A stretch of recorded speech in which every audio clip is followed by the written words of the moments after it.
All right, so I just wanted to briefly go over this with you. And this is just to find the error. So you want to try to figure out what went wrong, right? And these are very common mistakes that happen throughout the test. And so we wanted to make sure that we just reiterate them with you. So for number one, the vertex is good. Remember, you can take out the opposite x value or h value, and then the same as the k. So -3, -4 is correct.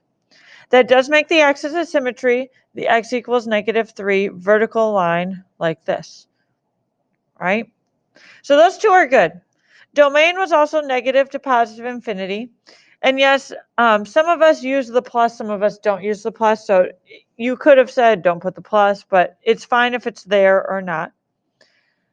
For range, hopefully we realize that this one was not only flipped, so it should have been -4 to infinity, but the -4 also needs a bracket because remember that is included. And increasing and decreasing, they did a good job of making sure that they picked the right sections, but they used the y value. And remember, the two rules for increasing and decreasing are that it's always parentheses and always x's. So it did have transformations. You do need to go left 3 and down 4. And then there's a vertical stretch. Sometimes we put vertical stretch of 2. You don't have to have the 2, but a lot of us do.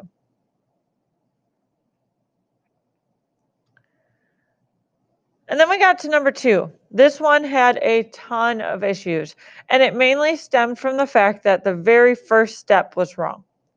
That very first step of getting the vertex, whoever did this forgot to pull out the +2, right? Remember, whatever is on the inside with our x's or our h value is always opposite. So it says -2, so it becomes a +2.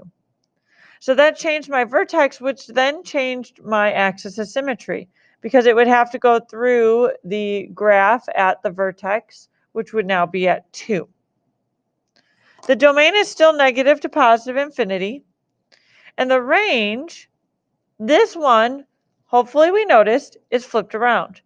Remember, we need to go lowest to highest with range. And that one went highest to lowest. Okay, it's always least to greatest. The increasing and the decreasing was correct, but again, we have to use parentheses. And because they accidentally took the -2, they stuck with the -2, which again, it should have been a +2. So the main thing we had to change in our transformations is that we needed to move right 2, not left 2. And then we should add in the fact that it's compressing 1/2, but you don't have to write that one. That obviously did mean that our whole graph needed to change because it moved left 2 and up 1 when it should have moved right 2 and up 1. So we changed the look of the graph in the pink. On the very last problem, the major thing that was the difference was it needed to be a negative slope, right? This is reflected over the x-axis, which means that it needs to be a negative slope. In addition to that, it did have x minus 1, which means that it would have used a +1, right? If you would have taken out that value, which is correct if it would have moved to the right, but the problem is our graph moved up. So we're not talking about our h value, we were talking about our k value, which means that we needed to have the +1 on the outside and get rid of the -1 on the inside.